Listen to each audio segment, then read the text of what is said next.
If you want to share a screen on a TV on the Motorola Moto G56, then first of all you're gonna go to settings. Over here choose connected devices, and then you can go to connection preferences in order to find the cast option. And over here you might be able to find your TV, and then you can choose it in order to connect with it and connect to it and share the screen.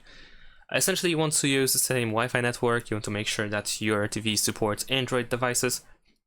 And if you cannot find your TV over here, then you can go to Smart Connect instead.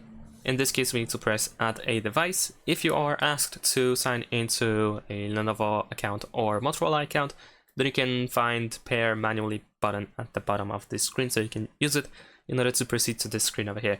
And here, of course, we want to choose Display. And if your TV has Miracast or Chromecast, then you should be able to find it over here. As you can see, I have some example TVs that I have nearby, and I can choose them in order to share the screen.